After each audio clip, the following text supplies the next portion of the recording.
Hello, ओम नमः शिवाय। मैं हूँ Shivangi Shulta Chatterjee. Welcome in my channel Shulta's open window. Taurus वृषभ, ये आपका रीडिंग है, ठीक है। ये है 16 मई से लेके 31 2023 से लेके 31 2023 तक का एनर्जी के ऊपर, ठीक है। और इस दौरान आपका love, relationship, career, finance and health तीनों के ऊपर फोकस रहेगा। 3 कार्ड का रीडिंग बनेगा, थोड़ा सा पास्ट, थोड़ा सा प्रेजेंट एंड थोड़ा सा फ्यूचर लेके। बाकी स्पिरिट का जो भी इंडिविजुअल मैसेजेस होंगे वो हम आपको पहुंचा देंगे, ठीक है। चलिए देख लेते हैं। Taurus, Taurus and Taurus, Taurus, Taurus, Taurus, Taurus. To be here, to be here, regeneration and time for a nap. Okay, wow, to be here। ऐसा लग रहा है जैसे आपने कोई कुछ दिनों से आप कुछ प्रेयर कर रहे हो, आप ऊपर वाले से कुछ मांग रहे हो जो आपका ग्रांटेड हो चुका है। लाइक कार्ड नंबर है 38, 3 + 8 8 9 10 11 11 इज़ द मास्टर नंबर। तो क्या मतलब है इसका, जैसे आप कुछ पूछे थे कि I need a wisdom on this subject and all, तो वो आपको ग्रांटेड हो चुका है। You got that, you receive that. उसके बाद क्या होता है ना, जब भी कोई न्यू इन्फॉर्मेशन, न्यू मैच्योरिटी आते हैं तो एक रीजेनरेशन होता है, मतलब एक ट्रांसफॉर्मेशन होता है। तो वो आपके साथ अभी हो रहा है। ये पास्ट है, ये प्रेजेंट है। फ्यूचर में क्या है ना, टाइम फॉर अ नैप। उसके बाद ये ट्रांसफॉर्मेशन होने के बाद आपको थोड़ा सा ऐसा टाइम दिया जाएगा जिस वक्त आपको थोड़ा शांति से रेस्ट करना होगा। स्पिरिट का ब्लेसिंग कार्ड है प्राणायामा, राइट। इस कार्ड का मीनिंग ये है कि जब आप इनहेल करते हो, ऑक्सीजन अंदर लेते हो, तब उसके साथ साथ positivity, creativity, mesmerising ideas, all good things inhale हो जाता है, ठीक है, ऑक्सीजन के साथ साथ। और जब आप एक्सहेल करते हो, जब आप उस कार्बन डाइऑक्साइड को शरीर के बाहर भेजते हो, तब आपकी सारी negativity, you know, black memories, black thoughts, every black dark चीज़ें आपकी ज़िंदगी से निकल के जाते हैं। ये प्राणायामा का मतलब इस कार्ड का मीनिंग है। अब ये कार्ड इस रीडिंग के साथ कैसे जाएगा ये हम लास्ट में क्लैरिफाई करेंगे, ठीक है। फिलहाल हम लेनोर्मैंड डेक से 3 कार्ड लेके रीडिंग को आगे बढ़ाएंगे। सॉरी। टॉरस, अगर आपका जन्म का राशि, लग्न, भाव यानी सन, मून एंड राइजिंग तीनों जगह पे कहीं पे भी अगर टॉरस यानी वृषभ है, तो आप इस रीडिंग के साथ खुद की प्रेजेंट एनर्जी को मैचिंग करा सकते हो, यू नो, मैच हो सकता है। सॉरी। ये आपका पास्ट एनर्जी है, the ring, okay, and the fish and the bear. Okay, एक सेकंड।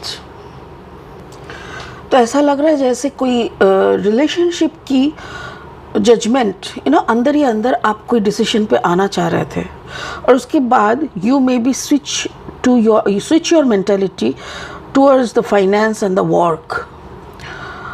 ओके, तो हो सकता है कि बहुत ज़्यादा टेंशन की वजह से भी एक ऐसा सिचुएशन के हो रहा है जब आपको और कुछ मन नहीं कर रहा है करने का।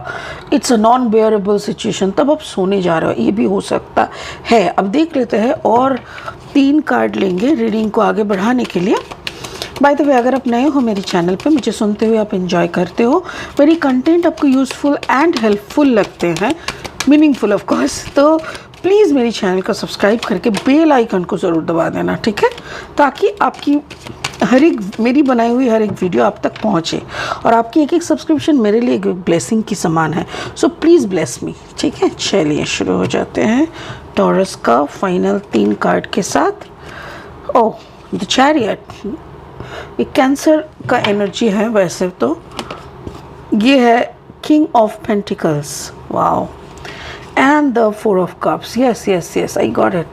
Actually, आप ना कोई रिश्ते को लेके डिसीजन लेना चाह रहे थे टॉरस वृषभ, आप कोई रिश्ते को लेके डिसीजन लेना चाह रहे थे। 38, 8 + 3 = 11, तो मतलब final decision. You just want to go for a commitment, इधर रहो ऐसा होता है ना कभी कभी कि देख भाई, मेरे साथ अगर रहना है तो कमिटमेंट के साथ रहे, और अगर नहीं रहना है तो बोल दे I just don't want to continue this type of funky funky type का।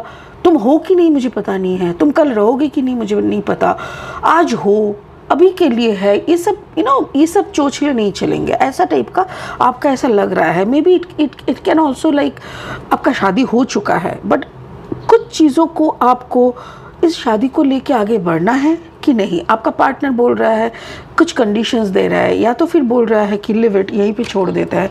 हो सकता है कि टॉरस आप कोई कैंसरियन से पार्टनरशिप में हो, कैंसरियन के साथ, या तो फिर आप आगे बढ़ना चाहते हो इस रिश्ते को लेके। As per your judgement you want to go forward, you want to move forward with this relationship. इस रिश्ते के साथ, इस कमिटमेंट के साथ, इस वादे के साथ आप आगे बढ़ना चाहते हो ज़िंदगी में, यही डिसीजन आप ले रहे हो। बट परिस्थिति क्या हो रहा है ये आपको समझ में नहीं आ रहा है। यू आर टोटली ईगर, आप बहुत बहुत बहुत दिल से चाह रहे हो कि ये रिश्ता आपके साथ रहे, आप इस रिश्ते के साथ रहो और आप दोनों खुश रहना चाहते हो।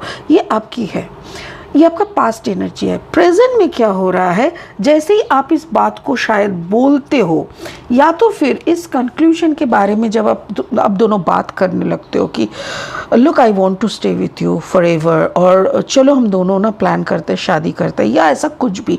और ऐसा भी हो सकता है, थैंक यू स्पिरिट बोल रहा है, ऐसा भी हो सकता है कि मे बी आप या तो आपके पार्टनर ने बोला चलो पेरेंट्स से बात करते हैं। When it comes to the next level, जहाँ पे सीरियसनेस की तरफ जा रहा है, तब कोई एक तो पैसे का बात उठा रहा है, कोई तो बोल रहा है कि देख भाई, मेरे फैमिली में इतना पैसा नहीं है कि तेरे को ज़्यादा से ज़्यादा पैसा मिलेगा। May be the girl is telling कि मेरे बाप का इतना पैसा नहीं है कि तुमको ज़्यादा, मतलब और मे बी लड़का बोल रहा है कि देख I want to go for the business and all, I need money. So हो सकता है कि मेरे पेरेंट्स पैसे वाले घर से, कुछ तो है जो कि फाइनेंस को लेके है। Someone is very rich and someone is not so rich.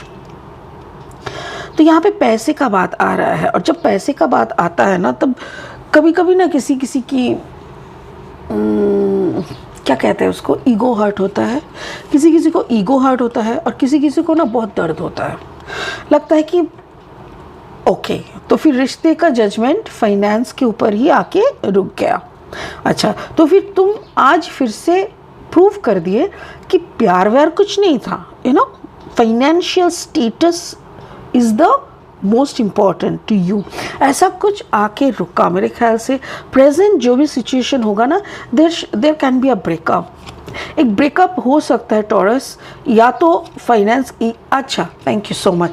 ये भी हो सकता है कि कोई पाइसियन की तरफ से रिलेशनशिप आए, क्योंकि आप कोई कैंसर के साथ आगे बढ़ रहे हो, और मेरे ख्याल से हो सकता है कि आपके फादरली फिगर कोई आपके लिए एक रिश्ता लाए हैं, अच्छा खानदान, अच्छा पैसा वाला फैमिली से, जो हो सकता है कि the person is a Piscean, like mean राशि, मीन लगना, या कोई भी मीन का हो सकता है। तो आप चाहते हो कर्क राशि के साथ आगे बढ़ना फॉर एन एग्जाम्पल, और कोई मीन राशि का रिश्ता आपके घर आया है। तो ऐसा कुछ हो रहा है, और इसी बात पे आप दोनों का झगड़ा या तो ब्रेकअप, ऐसा कुछ हो सकता है। आई एम रियली सॉरी, मैं खुशखबरी नहीं दे पा रही हूँ। अच्छा, फ्यूचर में क्या हो रहा है ना, अब बहुत दुखी हो गए हो, डेस्परेटली दुखी हो। क्यों?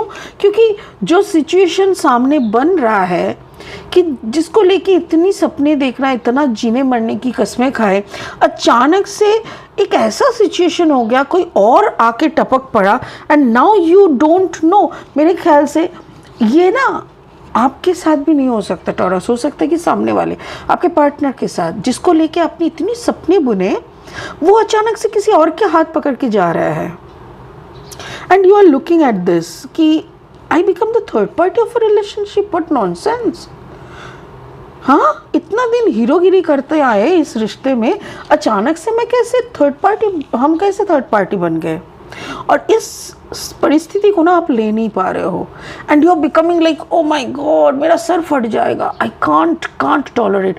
तो अब जाके ना maybe you are taking some होता है ना सर दर्द का दवाई, ऐसा कुछ लेके आप सोने जाते हो कि please don't call me, I just want to sleep. तो या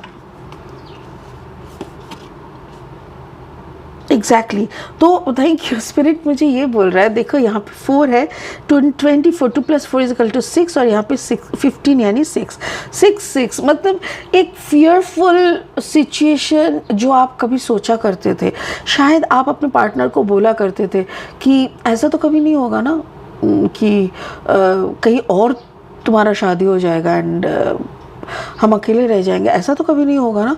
तो आपके मन में ना कहीं ये डर था और वही हो रहा है। सो काफ़ी गड़बड़ हो चुका है। आई एम रियली सॉरी, मुझे यही लग रहा है कि आइदर टॉरस ये आपके साथ हो रहा है या तो फिर आपके पार्टनर के साथ हो रहा है, कोई एक के साथ पूरा सिचुएशन हो रहा है। मैं ये बोलना चाह रही हूँ कि ऐसा नहीं है कि टॉरस आप दुखी हो, सिर्फ आपके पार्टनर भी दुखी है, उसके साथ भी ज़बरदस्ती ये ट्रांसफॉर्मेशन कराया जा रहा है, उसके साथ भी ये अगर अच्छा थैंक यू स्पिरिट बोल रहा है, अगर वो इंसान पहले से शादीशुदा है और उसके घर में पता चल चुका है तब तो बड़ा झमेला होगा। तो जो भी है you accept this and move forward, इतना ही मैं कहना चाहती हूँ। इस वक्त आपका जो सबसे ज़रूरी है वो है pranayama. Please do some breath exercise, क्योंकि आपके अंदर इतनी दर्द, इतनी डर और इतनी नेगेटिविटी का एक साथ एक मीटिंग बैठा हुआ है ना आपके शरीर के अंदर कि वो सारी चीज़ों को आपको बाहर निकालना बहुत ज़रूरी है। तो लोग अक्सर क्या करते हैं, बोलते हैं चल चल सिगरेट पीते हैं, चल चल दारू पीते हैं, चल चल डिप्रेशन का डॉक्टर के पास चलते हैं। नहीं, you yourself can cure yourself. आप खुद को क्योर कर सकते हो, इतना एबिलिटी तो ऊपर वाला दे के भेजा है। क्या करना है, सिर्फ प्राणायाम करना है। Inhale and exhale, inhale and exhale, breathe in and breathe out. इसको अगर आप कंटिन्यूअसली 21 दिन करते हो ना अर्ली मॉर्निंग उठ के, या तो फिर व्हेन एवर यू फील कि यू आर डिस्टर्ब, आपको अच्छा नहीं लग रहा है, बैठ जाओ, लेफ्ट नॉस्ट्रिल से शुरू करो, राइट को पकड़ के लेफ्ट से आप सांस लो और फिर दाहिने से छोड़ो, फिर दाहिने से लो, फिर लेफ्ट से छोड़ो, फिर लेफ्ट से लो एंड दाहिने से छोड़ो, फिर दाहिने से लो लेफ्ट से छोड़ो। ये जो सिस्टम है ना 1 2 2 1 1 2 2 1, ये बहुत इफ़ेक्टिव है। इससे हजार बीमारियां ऐसे ही खुद ब खुद ख़त्म हो जाता है। तो आपका डिप्रेशन कौन सी बड़ी बला है, समझ गए। सो मैं तो ये डिप्रेशन जोन में भी आपको नहीं देख पा रही हूँ, मैं दर्द के बारे में बोल रही हूँ। सो प्लीज़ डू प्राणायाम, इससे आपको काफ़ी आसान हो जाएगा ये परिस्थिति को, ये पूरा सिचुएशन को फेस करना या हैंडल करने में। ठीक है, I am really feeling sorry for you taurus, मुझे सच में बुरा लग रहा है, पता नहीं चल रहा है मुझे ये पूरा सिचुएशन को। आप बाहर से देख रहे हो कि समवन इज़ लिविंग यू, या तो फिर आप ही के साथ सब कुछ हो रहा है, आप पीछे किसी को छोड़ के आगे बढ़ रहे हो किसी और का हाथ पकड़ के, जबकि आपने कभी सोचा ही नहीं था। दोनों सिचुएशन में से कोई भी आपके लिए हो सकता है। आई एम रियली फियरफुल, आप थोड़ा सा सावधान रहिए, खुद के साथ रहिए, खुद को कंट्रोल में रखिए, इमोशन को कंट्रोल में रखिए। ठीक है, भगवान आपको बहुत बहुत ताकत दे इस पूरा सिचुएशन को हैंडल करने की। ठीक है, चलिए आज के लिए इतना ही, फिर मिलेंगे बहुत जल्दी बहुत इंटरेस्टिंग वीडियोस के साथ। तब तक के लिए बने रहे, खुश रहे, ओम नमः शिवाय का जाप करते रहे। Thank you so much, bye bye.